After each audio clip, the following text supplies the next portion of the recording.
Conan and the Queen of the Black Coast by Robert E. Howard. This story was first published in Weird Tales, May 1934. Chapter 1. Conan joins the pirates. Believe green buds awaken in the spring, that autumn paints the leaves with somber fire.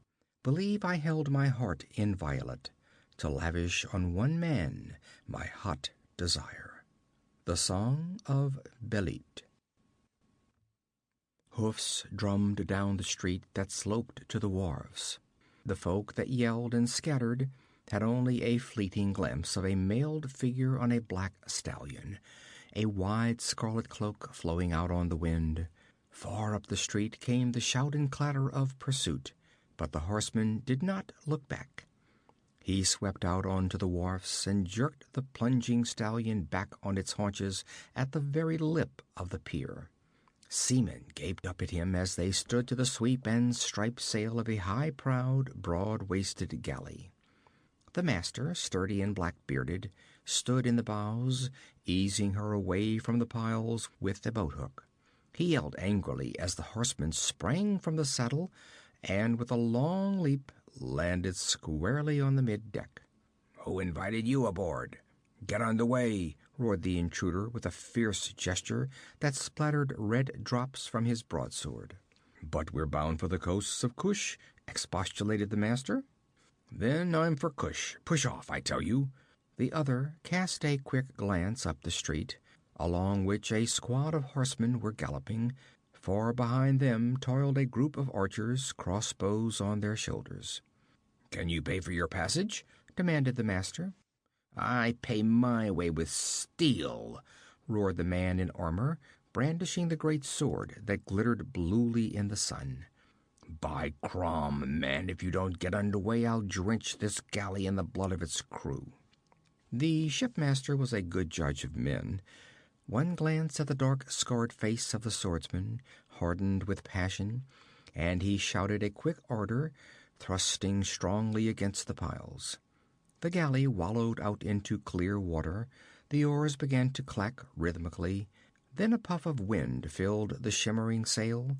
The light ship heeled to the gust, then took her course like a swan, gathering headway as she skimmed along.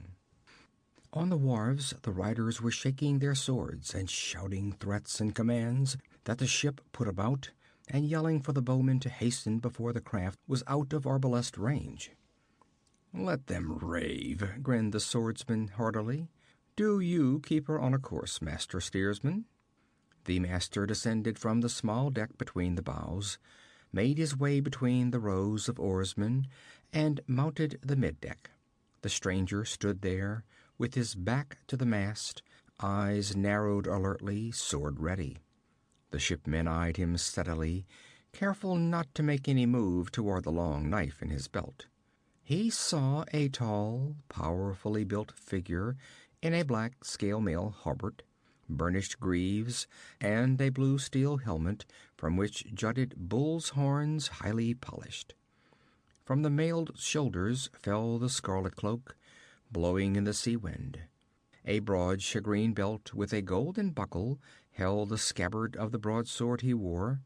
Under the horned helmet, a square-cut black mane contrasted with smoldering blue eyes. "If we must travel together," said the master, "we may as well be at peace with each other. My name is Tito, licensed master shipman of the ports of Argos. I am bound for Kush, to trade beads and silk and sugar and brass-hilted swords to the Black Kings for ivory, copra, copper ore, slaves, and pearls." The swordsman glanced back at the rapidly receding docks, where the figures still gesticulated helplessly, evidently having trouble in finding a boat swift enough to overhaul the fast-sailing galley. "I am Conan, a Cimmerian," he answered. "I came into Argos seeking employment, but with no wars forward, there was nothing to which I might turn my hand." "Why do the guardsmen pursue you?" asked Tito. "Not that it's any of my business, but I thought perhaps—" "I've nothing to conceal," replied the Cimmerian. By Crom, though, I've spent considerable time among you civilized peoples. Your ways are still beyond my comprehension. Well, last night in a tavern, a captain in the king's guard offered violence to the sweetheart of a young soldier, who naturally ran him through. But it seems there is some cursed law against killing guardsmen, and the boy and his girl fled away. It was bruited about that I was seen with them, and so today I was haled into court, and a judge asked me where the lad had gone. I replied that since he was a friend of mine, I would not betray him. Then the court waxed wrath, and the judge talked a great deal about my duty to the state and society, and other things I did not understand, and bade me tell where my friend had flown. By this time I was becoming wrathful myself, for I had explained my position. But I choked my ire and held my peace, and the judge squalled that I had shown contempt for the court, and that I should be hurled into a dungeon to rot until I betrayed my friend. So then, seeing they were all mad, I drew my sword and cleft the judge's skull. Then I cut my way out of the court, and seeing the high constable's stallion tied nearby, I rode for the wharfs, where I thought to find a ship bound for foreign parts. "Well," said Tito hardily, "the courts have fleeced me too often in suits with rich merchants for me to owe them any love. I'll have questions to answer if I ever anchor in that port again, but I can prove I acted under compulsion. You may as well put up your sword. We're peaceable sailors and have nothing against you. Besides, it's all as well to have a fighting man like yourself on board. Come up on the poop deck and we'll have a tankard of ale." "Good enough," readily responded the Cimmerian, sheathing his sword. The Argus was a small, sturdy ship, typical of those trading crafts which ply between the ports of Zighara and Argos and the southern coasts, hugging the shoreline and seldom venturing far into the open ocean. It was high of stern, with a tall curving prow, broad in the waist, sloping beautifully to stem and stern. It was guided by the long sweep from the poop, and propulsion was furnished mainly by the broad striped silk sail, aided by a jibsail. The oars were for use in tacking out of creeks and bays and during calms. There were 10 to the side, 5 fore and 5 aft of the small mid-deck. The most precious part of the cargo was lashed under this deck and under the foredeck. The men slept on deck or between the rowers' benches, protected in bad weather by canopies. With 20 men at the oars, 3 at the sweep, and the shipmaster, the crew was complete. So the Argus pushed steadily southward, with consistently fair weather. The sun beat down from day to day with fiercer heat, and the canopies were run up, striped silken cloths that matched the shimmering sail and the shining gold work on the prow and along the gunwales. They sighted the coast of Shem, long rolling meadowlands with the white crowns of the towers of cities in the distance, and horsemen with blue-black beards and hooked noses who sat on their steeds along the shore and eyed the galley with suspicion. She did not put in. There was scant profit in trade with the sons of Shem. Nor did Master Tito pull into the broad bay where the Styx River emptied its gigantic flood into the ocean, and the massive black castles of Kemi loomed over the blue waters. Ships did not put unasked into this port, where dusky sorcerers wove awful spells in the murk of sacrificial smoke mounting eternally from blood-stained altars, where naked women screamed, and where Set, the old serpent, arch-demon of the Hyborians, but god of the Stygians, was said to writhe his shining coils among his worshippers. Master Tito gave that dreary glass-floored bay a wide berth, even when a serpent-prowed gondola shot from behind a castellated point of land, and naked dusky women, with great red blossoms in their hair, stood and called to his sailors, and posed and postured brazenly. Now, no more shining towers rose inland. They had passed the southern borders of Stygia and were cruising along the coasts of Kush. The sea and the ways of the sea were never-ending mysteries to Conan, whose homeland was among the high hills of the northern uplands. The wanderer was no less of interest to the sturdy seamen, few of whom had ever seen one of his race. They were characteristic Argosian sailors, short and stockily built. Conan towered above them, and no two of them could match his strength. They were hardy and robust, but his was the endurance and the vitality of a wolf, his thews steeled and his nerves whetted by the hardness of his life in the world's wastelands. He was quick to laugh, quick and terrible in his wrath. He was a valiant trencherman, and strong drink was a passion and a weakness with him. Naive as a child in many ways, unfamiliar with the sophistry of civilization, he was naturally intelligent, jealous of his rights, and dangerous as a hungry tiger. Young in years, he was hardened in warfare and wandering, and his sojourns in many lands were evident in his apparel. His horned helmet was such as was worn by the golden-haired Aesir of Nordheim. His hauberk and greaves were of the finest workmanship of Koth. The fine ring-mail which sheathed his arms and legs was of Nemedia. The blade at his girdle was a great Aquilonian broadsword, and his gorgeous scarlet cloak could have been spun nowhere but in Ophir. So they beat southward, and Master Tito began to look for the high-walled villages of the black people.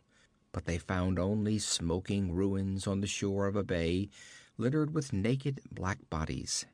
Tito swore. "I had good trade here aforetime. This is the work of pirates." "And if we meet them?"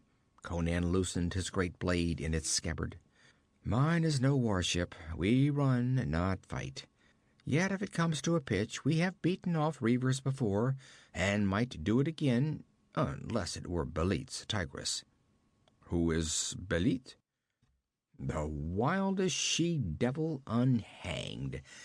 Unless I read the signs wrong, it was her butchers who destroyed that village on the bay. May I some day see her dangling from the yardarm. She is called the Queen of the Black Coast. She is a Shemite woman who leads black raiders. They harry the shipping and have sent many a good tradesman to the bottom." From under the poop deck, Tito brought out quilted jerkins, steel caps, bows, and arrows. "Little use to resist if we're run down," he grunted. "But it rasps the soul to give up life without a struggle." It was just at sunrise when the lookout shouted a warning. Around the long point of an island off the starboard bow glided a long, lethal shape, a slender serpentine galley, with a raised deck that ran from stem to stem.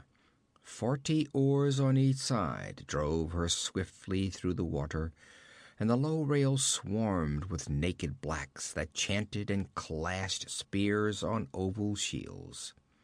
From the masthead floated a long crimson pennon. "Belit!" yelled Tito, paling. "Yar, put her about, into that creek mouth. If we can beach her before they run us down, we have a chance to escape with our lives." So, veering sharply, the Argus ran for the line of surf that boomed along the palm-fringed shore. Tito, striding back and forth, exhorted the panting rowers to greater efforts. The master's black beard bristled, his eyes glared. "Give me a bow," requested Conan. "It's not my idea of a manly weapon, but I learned archery among the Hyrcanians, and it will go hard if I can't feather a man or so on yonder deck."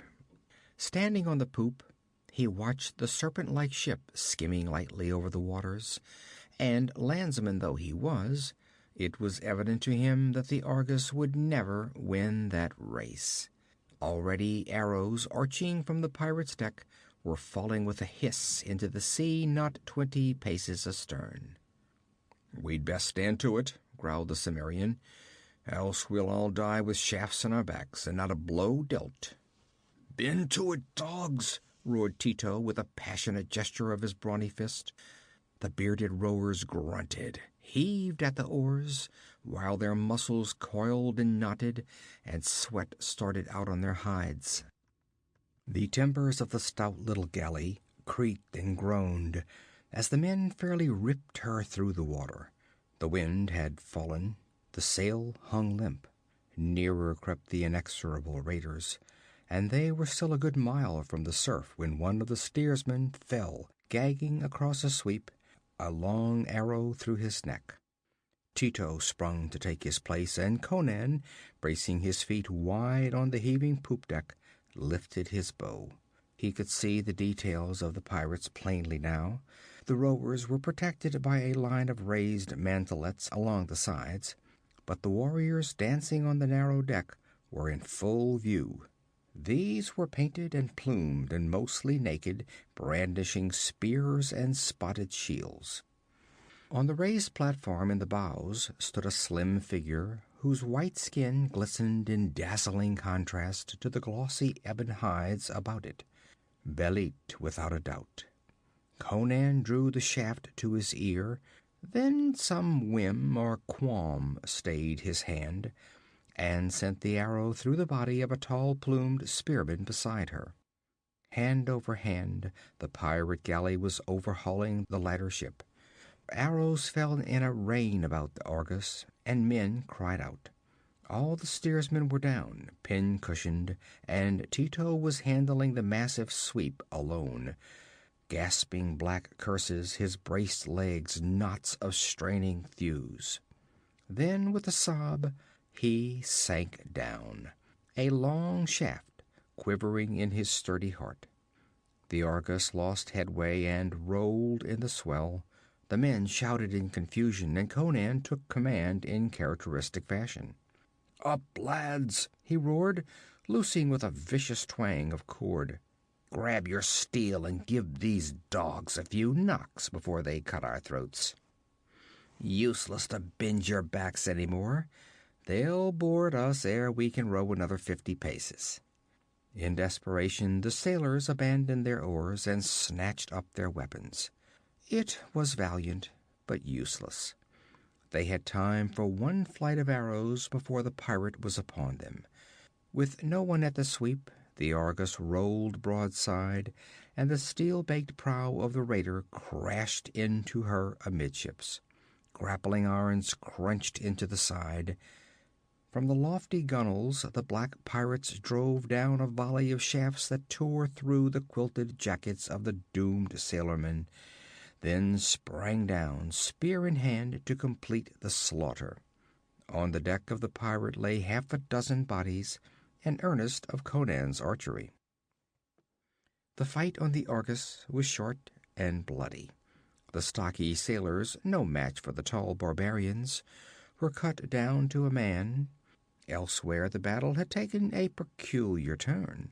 Conan, on the high-pitched poop, was on a level with the pirate's deck. As the steel prow slashed into the Argus, he braced himself and kept his feet under the shock, casting away his bow. A tall corsair, bounding over the rail, was met in midair by the Cimmerian's great sword, which sheared him cleanly through the torso, so that his body fell one way and his legs another. Then, with a burst of fury that left a heap of mangled corpses along the gunwales, Conan was over the rail and on the deck of the Tigress. In an instant he was in the center of a hurricane of stabbing spears and lashing clubs. But he moved in a blinding blur of steel. Spears bent on his armor or swished empty air, and his sword sang its death song.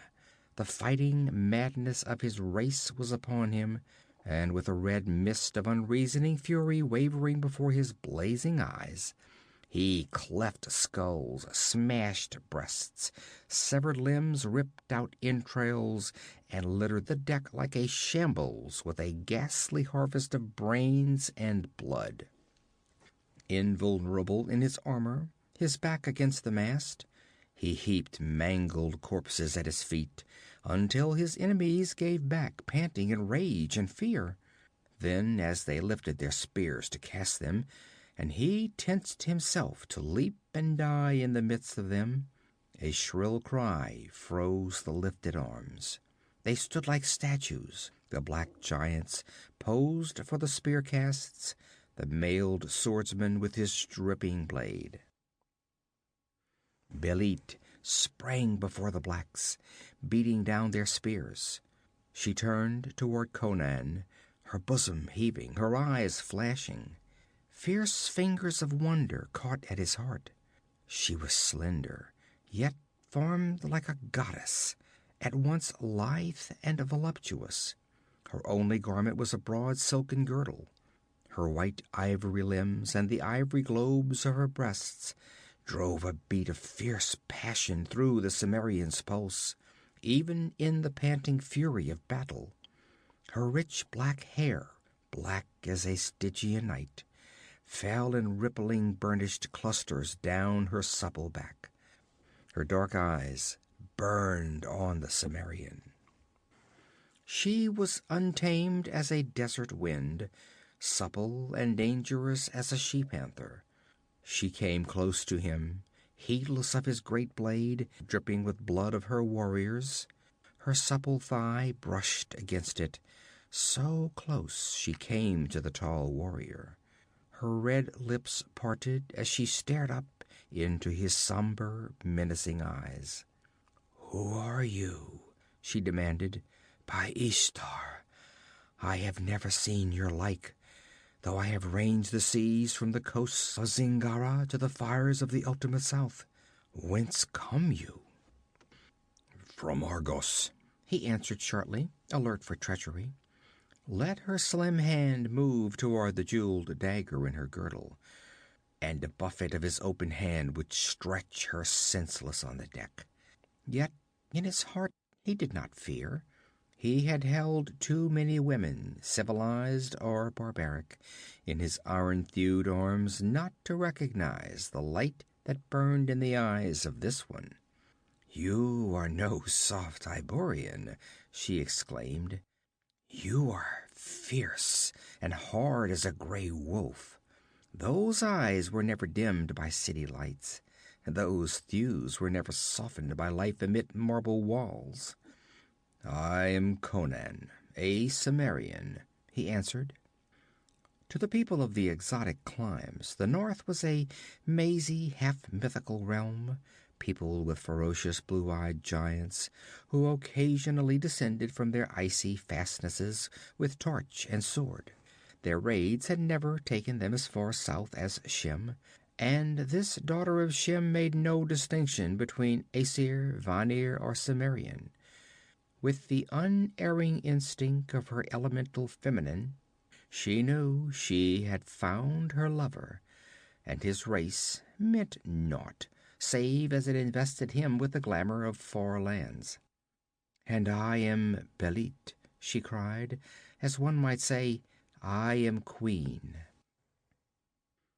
"Look at me, Conan." She threw wide her arms. "I am Belit, queen of the Black Coast. Oh, tiger of the north, you are cold as the snowy mountains which bred you. Take me and crush me with your fierce love. Go with me to the ends of the earth and the ends of the sea. I am a queen by fire and steel and slaughter. Be thou my king." His eyes swept the blood-stained ranks, seeking expressions of wrath or jealousy. He saw none. The fury was gone from the ebon faces. He realized that to these men Belit was more than a woman, a goddess whose will was unquestioned. He glanced at the Argus wallowing in the crimson sea wash, heeling far over, her decks awash, held up by the grappling irons. He glanced at the blue-fringed shore, at the far green hazes of the ocean, at the vibrant figure which stood before him, and his barbaric soul stirred within him. To quest these shining blue realms with that white-skinned young tiger cat? To love, laugh, wonder, and pillage? I'll sail with you, he grunted, shaking the red drops from his blade. Ho, Nyaga! Her voice twanged like a bowstring. Fetch herbs and dress your master's wounds. The rest of you bring aboard the plunder and cast off. As Conan sat with his back against the poop rail, while the old shaman attended to the cuts on his hands and limbs, the cargo of the ill-fated Argus was quickly shuffled aboard the Tigress and stored in small cabins below the deck. Bodies of the crew and of fallen pirates were cast overboard to the swarming sharks, while wounded blacks were laid in the waist to be bandaged. Then the grappling irons were cast off, and as the Argus sank silently into the blood-flecked waters, the Tigress moved off southward to the rhythmic clack of the oars. As they moved out over the glassy blue deep, Belit came to the poop. Her eyes were burning like those of a she-panther in the dark, as she tore off her ornaments, her sandals, and her silken girdle, and cast them at his feet.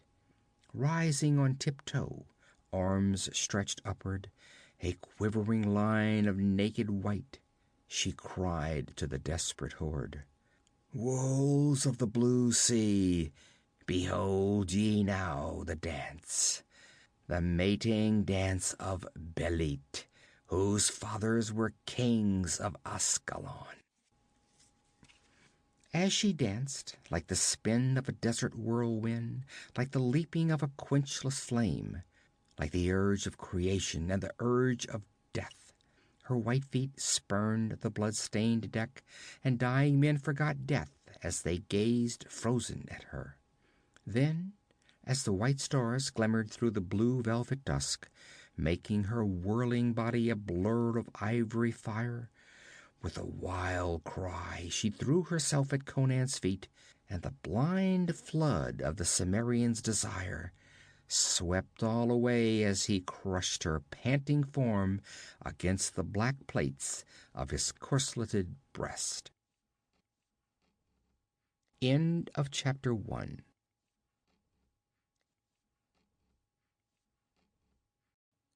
Chapter 2. The Black Lotus. In that dead citadel of crumbling stone, her eyes were snared by that unholy sheen, and curious madness took me by the throat, as of a rival lover thrust between. The Song of Belit. The Tigress ranged the sea, and the black villages shuddered. Tom-toms beat in the night, with the tale that the she-devil of the sea had found a mate, an iron man whose wrath was as that of a wounded lion. And survivors of butchered Stygian ships named Belit with curses, and a white warrior with fierce blue eyes. So the Stygian princes remembered this man long and long, and their memory was a bitter tree which bore crimson fruit in the years to come. But heedless as a vagrant wind, the Tigress cruised the southern coasts, until she anchored at the mouth of a broad, sullen river, whose banks were jungle-clouded walls of mystery. "This is the river Zarkheba, which is death," said Belit. "Its waters are poisonous. See how dark and murky they run. Only venomous reptiles live in that river. The black people shun it. Once a Stygian galley, fleeing from me, fled up the river and vanished. I anchored in this very spot, and days later the galley came floating down the dark waters, its deck blood-stained and deserted. Only one man was on board, and he was mad and died gibbering. The cargo was intact, but the crew had vanished into silence and mystery.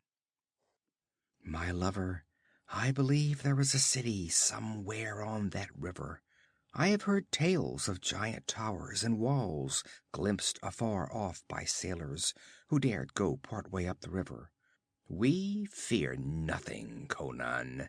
Let us go and sack that city." Conan agreed. He generally agreed to her plans. Hers was the mind that directed their raids, his arm that carried out her ideas.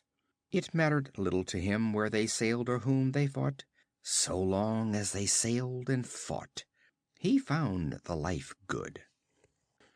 Battle and raid had thinned their crew. Only some 80 spearmen remained, scarcely enough to work the long galley.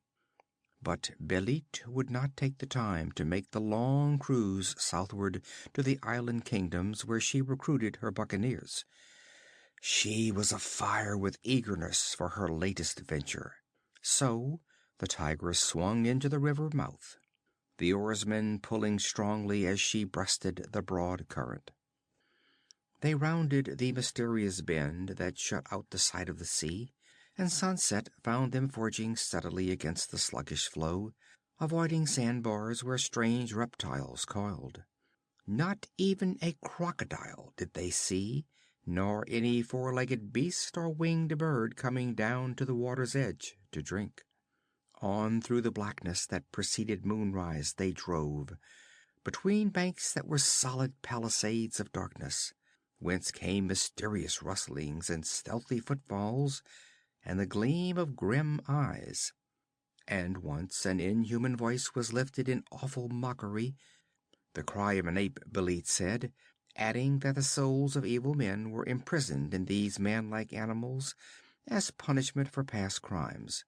But Conan doubted, for once in a gold-barred cage in an Hyrkanian city he had seen an abysmally sad-eyed beast, which men told him was an ape, and there had been about it naught of the demonic malevolence which vibrated in the shrieking laughter that echoed from the black jungle. Then the moon rose. A splash of blood ebon-barred, and the jungle awoke in horrific bedlam to greet it. Roars and howls and yells set the black warriors to trembling, but all this noise, Conan noted, came from farther back in the jungle, as if the beasts no less than men shunned the black waters of Zarkheba. Rising above the black denseness of the trees and above the wavering fronds, the moon silvered the river, and their wake became a rippling scintillation of phosphorescent bubbles that widened like a shining road of bursting jewels. The oars dipped into the shining water and came up sheathed in frosty silver. The plumes on the warrior's headpiece nodded in the wind, and the gems on sword hilts and harness sparkled frostily. The cold light struck icy fire from the jewels in Belit's clustered black locks as she stretched her lithe figure on a leopard-skin throne on the deck. Supported on her elbows, her chin resting on her slim hands, she gazed up into the face of Conan, who lounged beside her, his black mane stirring in the faint breeze. Belit's eyes were dark jewels burning in the moonlight. "Mystery and terror are about us, Conan, and we glide into the realm of horror and death," she said. "Are you afraid?" A shrug of his mailed shoulders was his only answer. "I am not afraid either," she said meditatively. "I was never afraid. I have looked into the naked fangs of death too often. Conan, do you fear the gods?" "I would not tread on their shadow," answered the barbarian conservatively. "Some gods are strong to harm, others to aid. At least, so say their priests. Mithra of the Hyborians must be a strong god, because his people have builded their cities over the world. But even the Hyborians fear Set. And Bel, god of thieves, is a good god. When I was a thief in Zamora, I learned of him." "What of your own gods? I have never heard you call on them." "Their chief is Crom. He dwells on a great mountain. What use to call on him? Little he cares if men live or die. Better to be silent than to call his attention to you. He will send you dooms, not fortune. He is grim and loveless, but at birth he breathes power to strive and slay into a man's soul. What else shall men ask of the gods?" "But what of the worlds beyond the river of death?" she persisted. "There is no hope, here or hereafter, in the cult of my people," answered Conan. "In this world men struggle and suffer vainly, finding pleasure only in the bright madness of battle. Dying, their souls enter a gray, misty realm of clouds and icy winds, to wander cheerlessly throughout eternity." Belit shuddered. "Life, bad as it is better than such a destiny.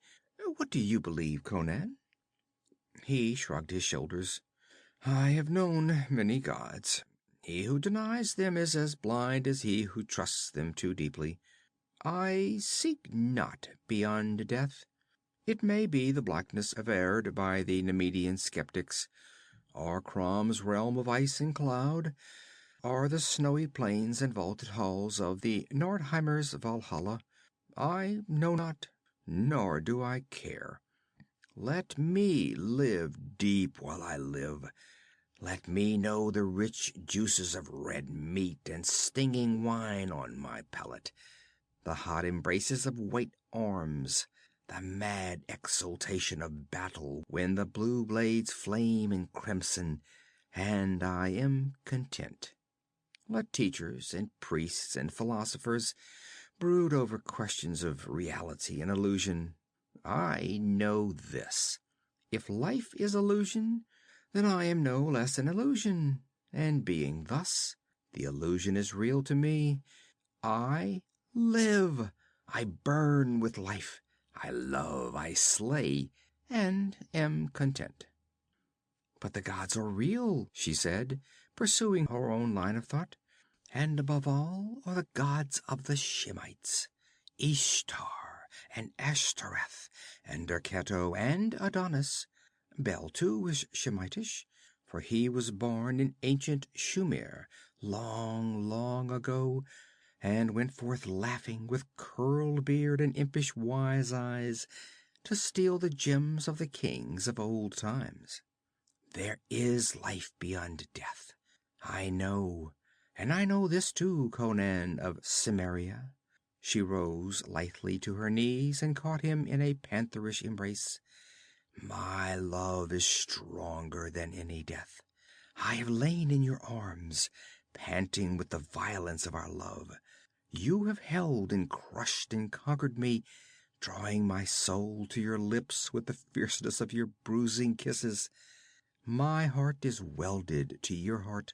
My soul is part of your soul. Were I still in death and you fighting for life, I would come back from the abyss to aid you. Aye, whether my spirit floated with the purple sails on the crystal sea of paradise, or writhed on the molten flames of hell, I am yours, and all the gods and all their eternities shall not sever us." A scream rang from the lookout in the bows. Thrusting Belit aside, Conan bounded up, his sword a long silver glitter in the moonlight, his hair bristling at what he saw. The black warrior dangled above the deck, supported by what seemed a dark pliant tree trunk arching over the rail. Then he realized that it was a gigantic serpent which had writhed its glistening length up the side of the bow and gripped the luckless warrior in its jaws. Its dripping scales shone leprously in the moonlight as it reared its form high above the deck, while the stricken man screamed and writhed like a mouse in the fangs of a python. Conan rushed into the bows, and swinging his great sword, hewed nearly through the giant trunk, which was thicker than a man's body. Blood drenched the rails as the dying monster swayed far out, still gripping its victim, and sank into the river, coil by coil, lashing the water to bloody foam, in which man and reptile vanished together. Thereafter Conan kept the lookout watch himself, but no other horror came crawling up from the murky depths, and as dawn whitened over the jungle, he sighted the black fangs of towers jutting up among the trees. He called Belit, who slept on the deck, wrapped in his scarlet cloak, and she sprang to his side, eyes blazing. Her lips were parted to call orders to her warriors to take up bow and spears. Then her lovely eyes widened. It was but the ghost of a city on which they looked when they cleared a jutting jungle-clad point and swung in toward the in-curving shore. Weeds and rank river grass grew between the stones of broken piers and shattered paves that had once been streets and spacious plazas and broad courts. From all sides, except that toward the river, the jungle crept in, unmasking fallen columns and crumbling mounds with poisonous green. Here and there, buckling towers reeled drunkenly against the morning sky, and broken pillars jutted up among the decaying walls. In the center space, a marble pyramid was spired by a slim column, and on its pinnacle sat or squatted something that Conan supposed to be an image until his keen eyes detected life in it. "It is a great bird," said one of the warriors standing in the bows. "It is a monster bat," insisted another. "It is an ape," said Belit. Just then the creature spread broad wings and flapped off into the jungle. "A winged ape," said old Inyaga uneasily. "Better we had cut our throats than come to this place. It is haunted." Belit mocked at his superstitions and ordered the galley run in ashore and tied to the crumbling wharf. She was the first to spring ashore, closely followed by Conan, and after them trooped the ebon-skinned pirates, white plumes waving in the morning wind, spears ready, eyes rolling dubiously at the surrounding jungle. Over all brooded a silence as sinister as that of a sleeping serpent. Belit posed picturesquely among the ruins, the vibrant life in her lithe figure contrasting strangely with the desolation and decay about her. The sun flamed up slowly, sullenly above the jungle, flooding the towers with a dull gold that left shadows lurking beneath the tottering walls. Belit pointed to a slim, round tower that reeled on its rotting base. A broad expanse of cracked grass-grown slabs led up to it, flanked by fallen columns, and before it stood a massive altar. Belit went swiftly along the ancient floor and stood before it. "This was the temple of the old ones," she said. "Look, you can see the channels for the blood along the sides of the altar, and the rains of 10,000 years have not washed the dark stains from them. The walls have all fallen away, but this stone block defies time and the elements." "But who were these old ones?" demanded Conan. She spread her slim hands helplessly. "Not even in legendary is this city mentioned. But look at the handholds at either end of the altar. Priests often conceal their treasures beneath their altars. 4 of you lay hold and see if you can lift it." She stepped back to make room for them, glancing up at the tower which loomed drunkenly above them. 3 of the strongest blacks had gripped the handholds cut into the stone, curiously unsuited to human hands. When Belit sprang back with a sharp cry, they froze in their places, and Conan, bending to aid them, wheeled with a startled curse. "A snake in the grass," she said, backing away. "Come and slay it. The rest of you bend your backs to the stone." Conan came quickly toward her, another taking his place. As he impatiently scanned the grass for the reptile, the giant blacks braced their feet, grunted and heaved with their huge muscles coiling and straining under their ebon skin. The altar did not come off the ground, but it revolved suddenly on its side, and simultaneously there was a grinding rumble above, and the tower came crashing down, covering the 4 black men with broken masonry. A cry of horror rose from their comrades. Belit's slim fingers dug into Conan's arm muscles. "There was no serpent," she whispered. It was but a ruse to call you away. I feared the old ones guarded their treasure well. Let us clear away the stones." With Herculean labor they did so, and lifted out the mangled bodies of the four men. And under them, stained with their blood, the pirates found a crypt carved in the solid stone.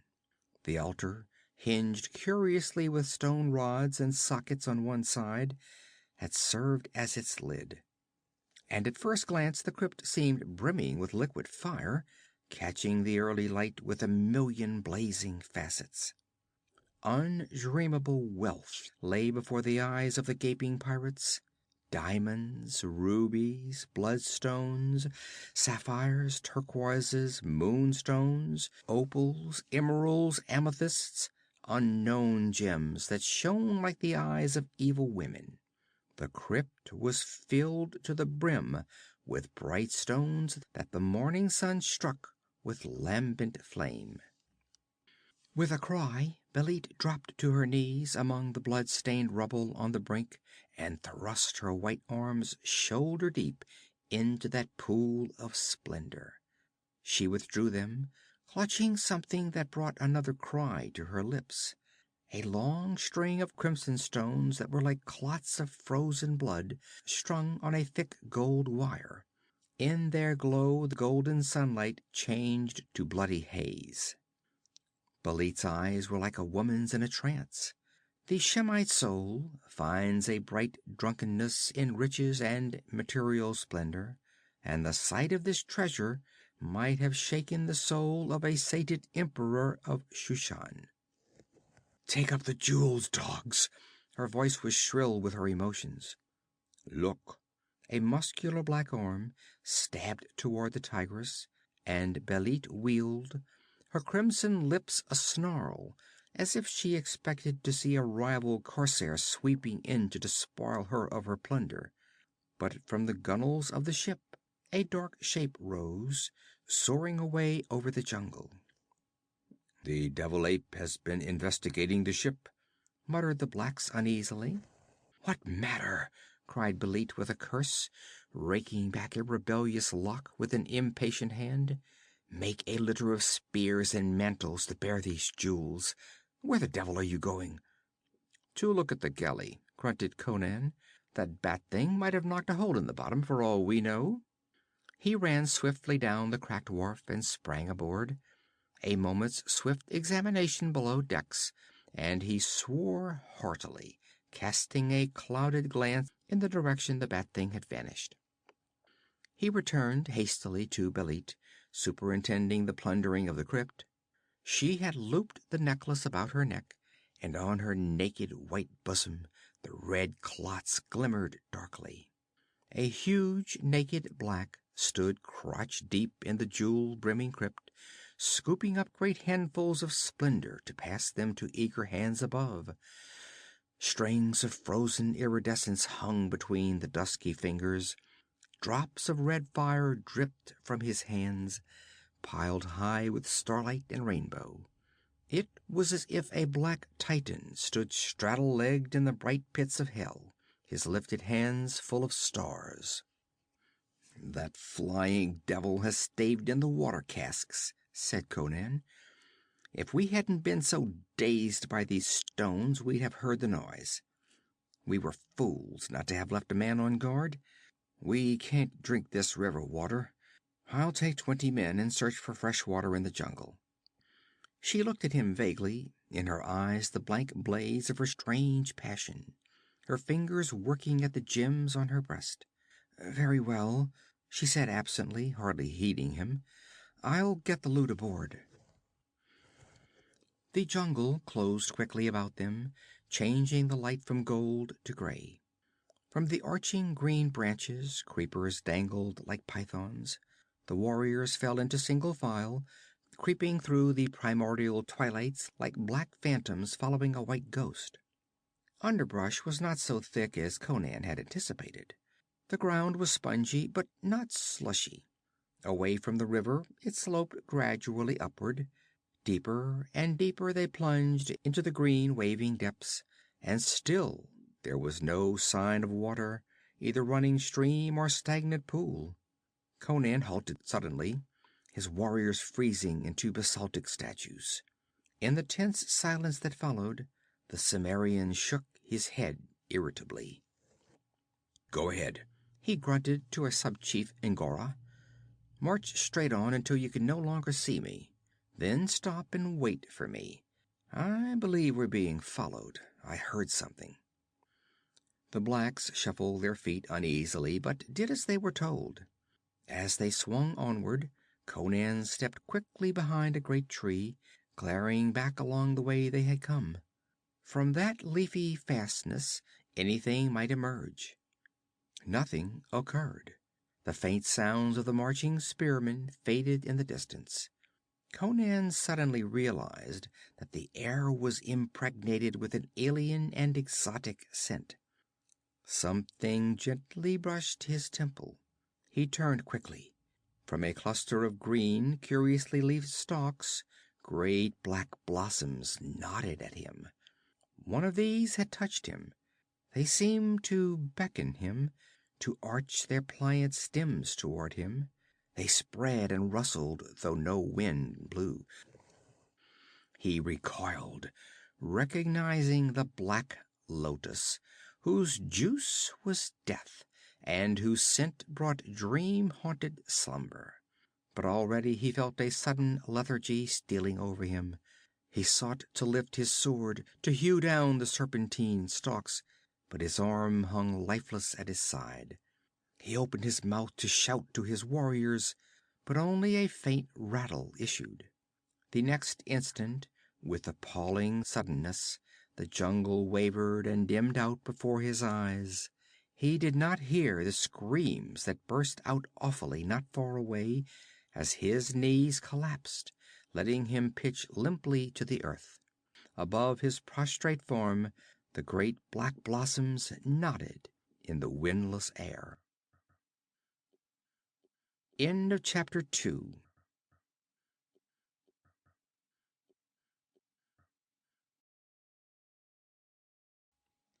Chapter 3. The Horror in the Jungle. Was it a dream the nighted Lotus brought? Then cursed the dream that bought my sluggish life, and cursed each laggard hour that does not see hot blood drip blackly from the crimsoned knife. The Song of Belit. First there was the blackness of an utter void, with the cold winds of cosmic space blowing through it. Then shapes, vague, monstrous, and evanescent, rolled in dim panorama through the expanse of nothingness, as if the darkness were taking material form. The winds blew, and a vortex formed, a whirling pyramid of roaring blackness. From it grew shape and dimension. Then suddenly, like clouds dispersing, the darkness rolled away on either hand, and a huge city of dark green stone rose on the bank of a wide river, flowing through an illuminated plain. Through this city moved beings of alien configuration. Cast in the mold of humanity, they were distinctly not men. They were winged and of heroic proportions, not a branch of the mysterious stalk of evolution that culminated in man, but the ripe blossom on an alien tree, separate and apart from that stalk. Aside from their wings, in physical appearance, they resembled man only as man in his highest form resembles the great apes. In spiritual, aesthetic, and intellectual development, they were superior to man as man is superior to the gorilla. But when they reared their colossal city, man's primal ancestors had not yet risen from the slime of the primordial seas. These beings were mortal, as are all things built of flesh and blood. They lived, loved, and died, though the individual span of life was enormous. Then, after uncounted millions of years, the change began. The vista shimmered and wavered like a picture thrown on a wind-blown curtain. Over the city and the land the ages flowed as waves flow over a beach, and each wave brought alterations. Somewhere on the planet, the magnetic centers were shifting. The great glaciers and ice fields were withdrawing toward the new poles. The littoral of the great river altered. Plains turned into swamps that stank with reptilian life. Where fertile meadows had rolled, forests reared up, growing into dank jungles. The changing ages wrought on the inhabitants of the city as well. They did not migrate to fresher lands. Reasons inexplicable to humanity held them to the ancient city and their doom. And as that once rich and mighty land sank deeper and deeper into the black mire of the sunless jungle, so into the chaos of squalling jungle life sank the people of the city. Terrific convulsions shook the earth. The nights were lurid with spouting volcanoes that fringed the dark horizons with red pillars. After an earthquake that shook down the outer walls and highest towers of the city, and caused the river to run black for days with some lethal substance spewed up from the subterranean depths, a frightful chemical change became apparent in the waters the folks had drunk for millenniums uncountable. Many died who drank of it, and in those who lived the drinking wrought change, subtle, gradual, and grisly. In adapting themselves to the changing conditions, they had sunk far below their original level. But the lethal waters altered them even more horribly from generation to more bestial generation. They who had been winged gods became pinioned demons, with all that remained of their ancestors' vast knowledge distorted and perverted and twisted into ghastly paths. As they had risen higher than mankind might dream, so they sank lower than man's maddest nightmares reach. They died fast by cannibalism, and horrible feuds fought out in the murk of the midnight jungle. And at last, among the lichen-grown ruins of their city, only a single shape lurked, a stunted, abhorrent perversion of nature. Then, for the first time, humans appeared.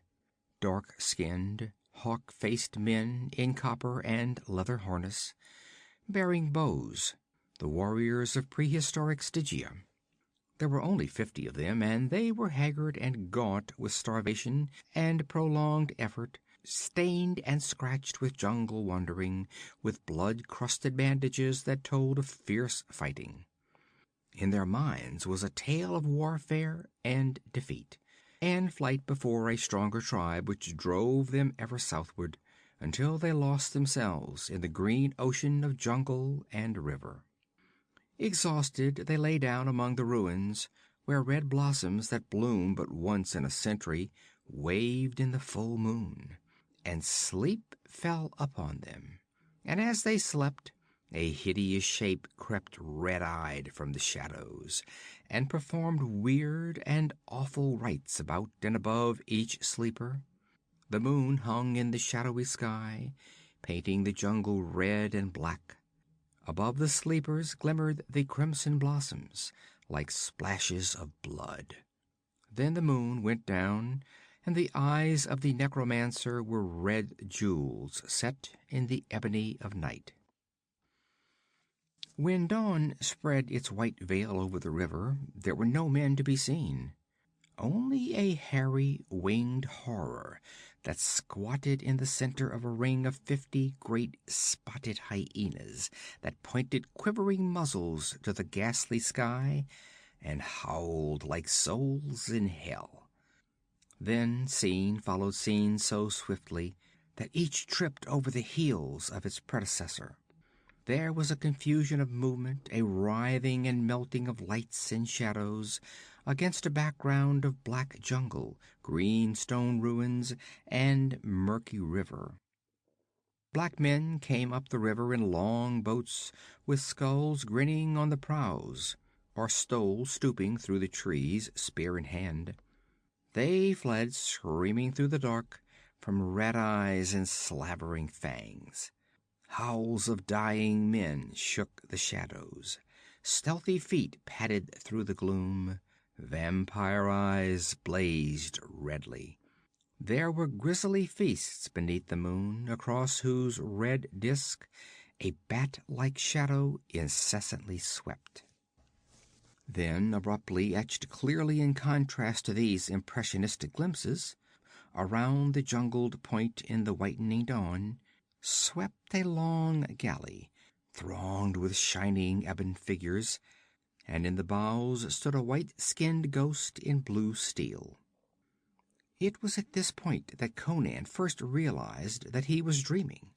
Until that instant he had had no consciousness of individual existence. But as he saw himself treading the boards of the Tigris, he recognized both the existence and the dream, although he did not awaken. Even as he wondered, the scene shifted abruptly to a jungle glade where Ingora and 19 black spearmen stood, as if awaiting someone. Even as he realized that it was he for whom they waited, a horror swooped down from the skies, and their stolidity was broken by yells of fear. Like men maddened by terror, they threw away their weapons and raced wildly through the jungle, pressed close by the slavering monstrosity that flapped its wings above them.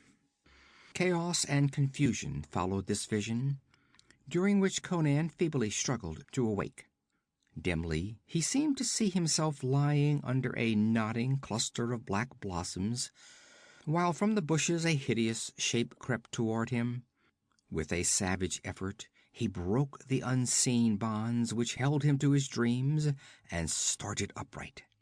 Bewilderment was in the glare he cast about him. Near him swayed the dusky Lotus, and he hastened to draw away from it. In the spongy soil nearby there was a track as if an animal had put out a foot, preparatory to emerging from the bushes, then had withdrawn it. It looked like the spoor of an unbelievably large hyena. He yelled for Ingora. Primordial silence brooded over the jungle, in which his yells sounded brittle and hollow as mockery. He could not see the sun, but his wilderness-trained instinct told him the day was near its end. A panic arose in him at the thought that he had lain senseless for hours. He hastily followed the tracks of the spearmen, which lay plain in the damp loam before him. They ran in single file, and he soon emerged into a glade, to stop short, the skin crawling between his shoulders, as he recognized it as the glade he had seen in his lotus-drugged dream.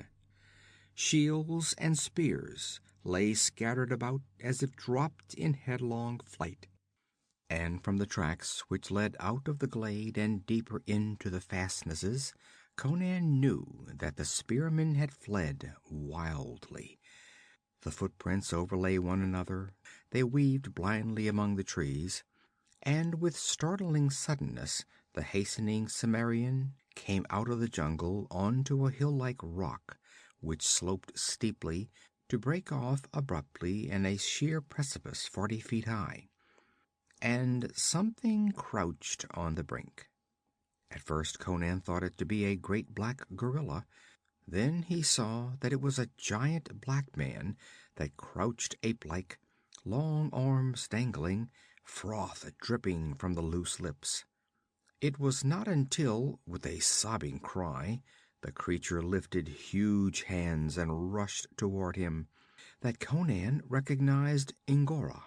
The black man gave no heed to Conan's shout as he charged, eyes rolled up to display the whites, teeth gleaming, face an inhuman mask.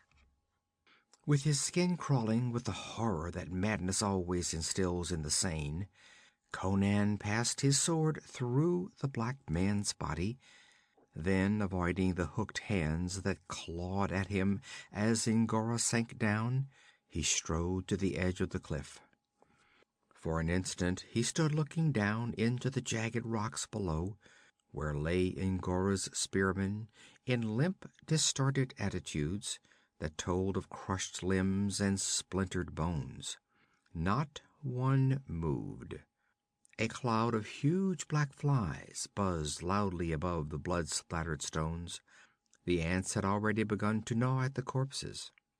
On the trees about sat birds of prey, and a jackal, looking up and seeing the man on the cliff, slunk furtively away. For a little space Conan stood motionless.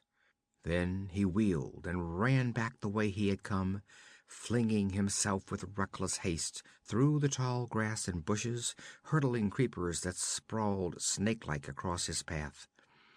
His sword swung low in his right hand, and an unaccustomed pallor tinged his dark face.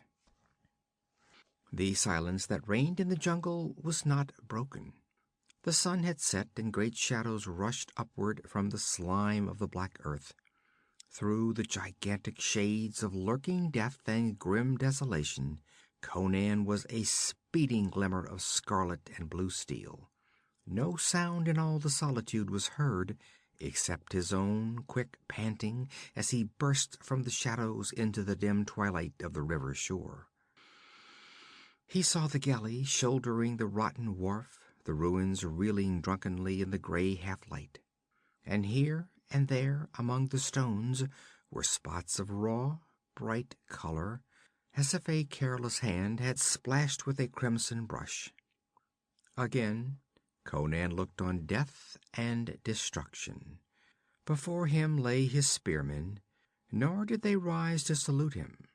From the jungle edge to the river bank, among the rotting pillars and along the broken piers they lay, torn and mangled and half-devoured, chewed travesties of men. All about the bodies and pieces of bodies were swarms of huge footprints, like those of hyenas. Conan came silently upon the pier, approaching the galley above whose deck was suspended something that glimmered ivory white in the faint twilight. Speechless, the Cimmerian looked on the queen of the Black Coast as she hung from the yard arm of her own galley. Between the yard and her white throat stretched a line of crimson clots that shone like blood in the gray light. End of chapter 3.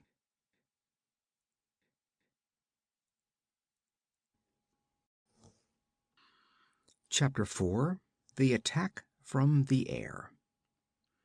The shadows were black around him, the dripping jaws gaped wide. Thicker than rain the red drops fell, but my love was fiercer than death's black spell, nor all the iron walls of hell could keep me from his side. The Song of Belit. The jungle was a black colossus that locked the ruin-littered glade in ebon arms. The moon had not risen. The stars were flecks of hot amber in a breathless sky that reeked of death. On the pyramid among the fallen towers sat Conan the Cimmerian, like an iron statue, chin propped on massive fists. Out in the black shadows, stealthy feet padded and red eyes glimmered. The dead lay as they had fallen, but on the deck of the Tigris, on a pyre of broken benches, spear shafts, and leopard skins, lay the queen of the Black Coast in her last sleep, wrapped in Conan's scarlet cloak. Like a true queen she lay, with her plunder heaped high about her, silks, cloth of gold, silver braid, casks of gems and golden coins, silver ingots, jeweled daggers, and teocallis of gold wedges. But of the plunder of the accursed city, only the sullen waters of Zarkheba could tell where Conan had thrown it with a heathen curse. Now he sat grimly on the pyramid, waiting for his unseen foes. The black fury in his soul drove out all fear. What shapes would emerge from the blackness he knew not, nor did he care. He no longer doubted the visions of the Black Lotus. he understood that while waiting for him in the glade, Ngora and his comrades had been terror-stricken by the winged monster swooping upon them from the sky, and, fleeing in blind panic, had fallen over the cliff, all except their chief, who had somehow escaped their fate, though not madness. Meanwhile, or immediately after, or perhaps before, the destruction of those on the river bank had been accomplished. Conan did not doubt that the slaughter along the river had been massacre rather than battle. Already unmanned by their superstitious fears, the blacks might well have died without striking a blow in their own defense when attacked by their inhuman foes. Why he had been spared so long, he did not understand, unless the malign entity which ruled the river meant to keep him alive to torture him with grief and fear. All pointed to a human or superhuman intelligence. The breaking of the water casks to divide the forces, the driving of the blacks over the cliff, and last and greatest, the grim jest of the crimson necklace knotted like a hangman's noose about Belit's white neck. Having apparently saved the Cimmerian for the choicest victim, and extracted the last ounce of exquisite mental torture, it was likely that the unknown enemy would conclude the drama by sending him after the other victims. No smile bent Conan's grim lips at the thought, but his eyes were lit with iron laughter. The moon rose, striking fire from the Cimmerian's horned helmet. No call awoke the echoes, yet suddenly the night grew tense, and the jungle held its breath. Instinctively, Conan loosened the great sword in its sheath. The pyramid on which he rested was four-sided, one, the side toward the jungle, carved in broad steps. In his hand was a Shemite bow, such as Belit had taught her pirates to use. A heap of arrows lay at his feet, feathered ends toward him, as he rested on one knee. Something moved in the blackness under the trees. Etched abruptly in the rising moon, Conan saw a darkly blocked out head and shoulders, brutish in outline. And now from the shadows dark shapes came silently, swiftly, running low, 20 great spotted hyenas. Their slavering fangs flashed in the moonlight. Their eyes blazed as no true beast's eyes ever blazed. 20. Then the spears of the pirates had taken toll of the pack after all. Even as he thought this, Conan drew notch to ear, and at the twang of the string, a flame-eyed shadow bounded high and fell writhing. The rest did not falter. On they came, and like a rain of death among them fell the arrows of the Cimmerian, driven with all the force and accuracy of steely thews, backed by a hate hot as the slag heaps of hell. In his berserker fury, he did not miss. The air was filled with feathered destruction. The havoc wrought among the onrushing pack was breathtaking. Less than half of them reached the foot of the pyramid. Others dropped upon the broad steps. Glaring down into the blazing eyes, Conan knew these creatures were not beasts. It was not merely in their unnatural size that he sensed a blasphemous difference. They exuded an aura tangible as the black mist rising from a corpse-littered swamp. By what godless alchemy these beings had been brought into existence, he could not guess. But he knew he faced diabolism blacker than the well of Skelos. Springing to his feet, he bent his bow powerfully and drove his last shaft point blank at a great hairy shape that soared up at his throat. The arrow was a flying beam of moonlight that flashed onward with but a blur in its course, but the were-beast plunged convulsively in midair and crashed headlong, shot through and through. Then the rest were on him. in a nightmare rush of blazing eyes and dripping fangs. His fiercely driven sword shore the first asunder, then the desperate impact of the others bore him down. He crushed a narrow skull with the pommel of his hilt, feeling the bone splinter and blood and brains gush over his hand. Then, dropping the sword, useless at such deadly close quarters, he caught at the throats of the two horrors which were ripping and tearing at him in silent fury. A foul, acrid scent almost stifled him. His own sweat blinded him. Only his mail saved him from being ripped to ribbons in an instant. The next, his naked right hand locked on a hairy throat and tore it open. His left hand, missing the throat of the other beast, caught and broke its foreleg. A short yelp, the only cry in that grim battle, and hideously human-like, burst from the maimed beast. At the sick horror of that cry from a bestial throat, Conan involuntarily relaxed his grip. One, blood gushing from its torn jugular, lunged at him in a last spasm of ferocity and fastened its fangs on his throat, to fall back dead even as Conan felt the tearing agony of its grip. The other, springing forward on three legs, was slashing at his belly as a wolf slashes, actually rending the links of his mail. Flinging aside the dying beast, Conan grappled the crippled horror, and with a muscular effort that brought a groan from his blood-flecked lips, he heaved upright, gripping the struggling, tearing fiend in his arms. An instant he reeled off balance, its fetid breath hot on his nostrils, its jaws snapping at his neck. Then he hurled it from him to crash with bone-splintering force down the marble steps. As he reeled on wide-braced legs, sobbing for breath, the jungle and the moon swimming bloodily to his sight, the thrash of bat wings was loud in his ears.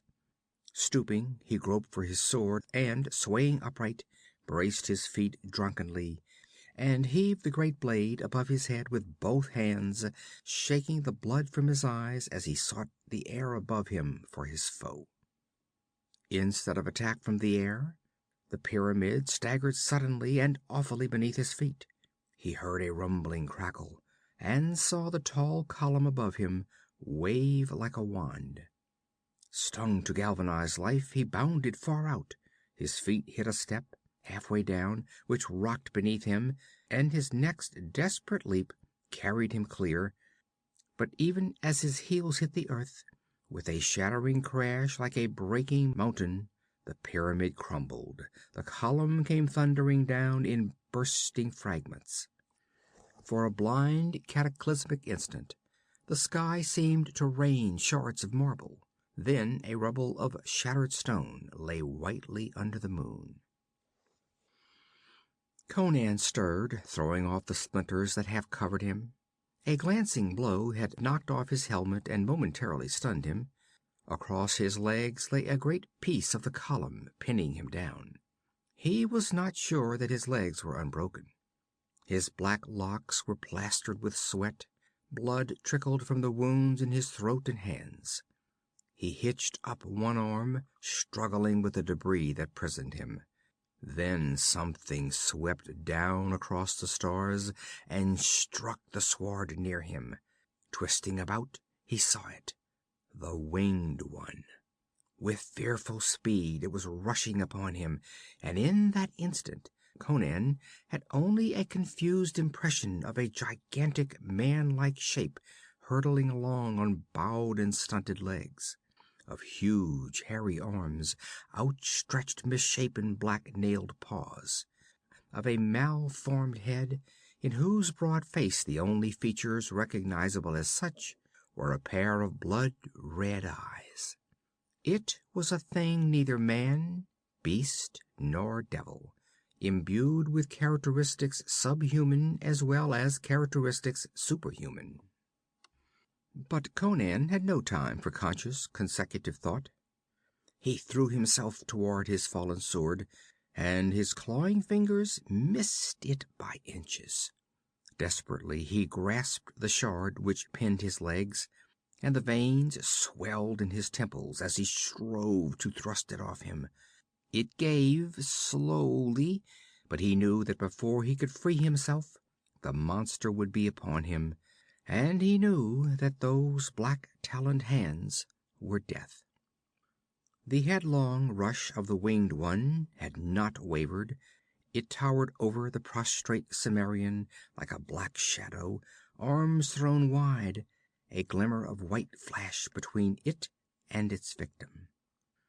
In one mad instant, she was there, a tense white shape, vibrant with love, fierce as a she-panther's.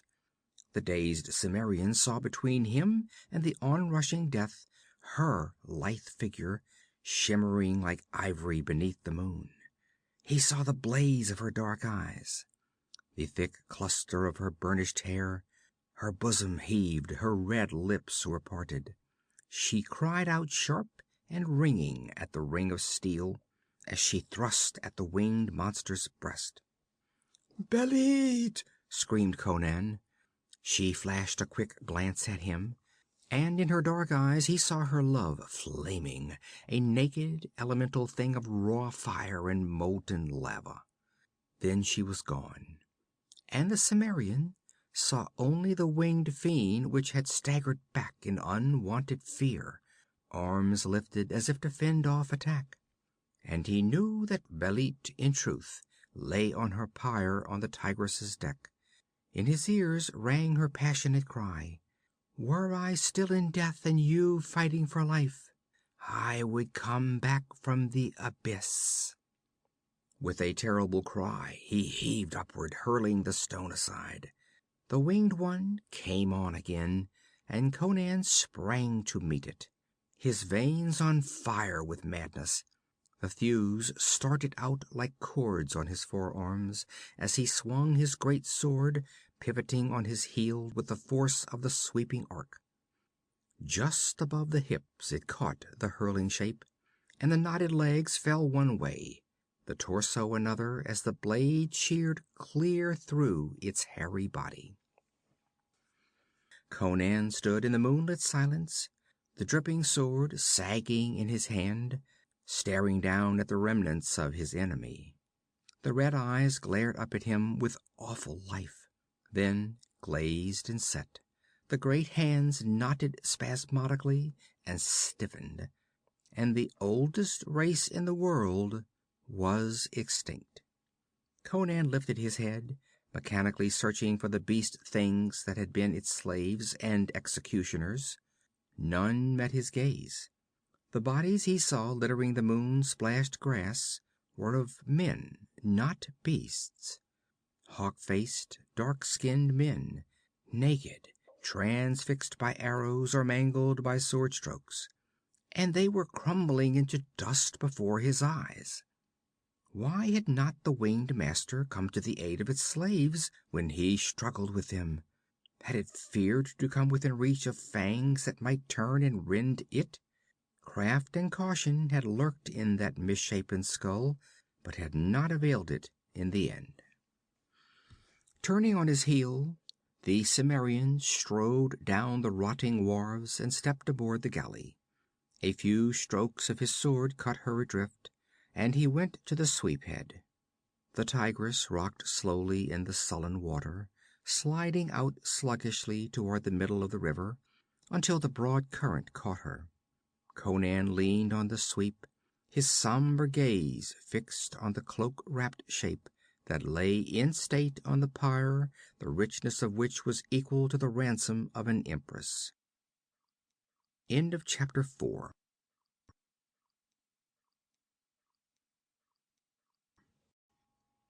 Chapter 5. The Funeral Pyre. Now we are done with roaming evermore. No more the oars, the windy harp's refrain, nor crimson pennon frights the dusky shore. Blue girdle of the world, receive again her whom thou gavest me. The Song of Belit. Again dawn tinged the ocean. A redder glow lit the river mouth. Conan of Cimmeria leaned on his great sword upon the white beach, watching the Tigress swinging out on her last voyage. There was no light in his eyes that contemplated the glassy swells. Out of the rolling blue wastes all glory and wonder had gone. A fierce revulsion shook him as he gazed at the green surges that deepened into purple hazes of mystery. Belit had been of the sea. She had lent it splendor and allure. Without her, it rolled a barren, dreary, and desolate waste from pole to pole. She belonged to the sea. To its everlasting mystery he returned her. He could do no more. For himself, its glittering blue splendor was more repellent than the leafy fronds which rustled and whispered behind him of vast mysterious wilds beyond them, and into which he must plunge. No hand was at the sweep of the Tigress. No oars drove her through the green water, but a clean, tanging wind bellied her silken sail, and as a wild swan cleaves the sky to her nest, she sped seaward, flames mounting higher and higher from her deck to lick at the mast and envelop the figure that lay wrapped in scarlet on the shining Pyre. So passed the Queen of the Black Coast, and leaning on his red-stained sword, Conan stood silently until the red glow had faded far out in the blue hazes, and dawn splashed its rose and gold over the ocean. End of Part 5. End of Conan and the Queen of the Black Coast by Robert E. Howard.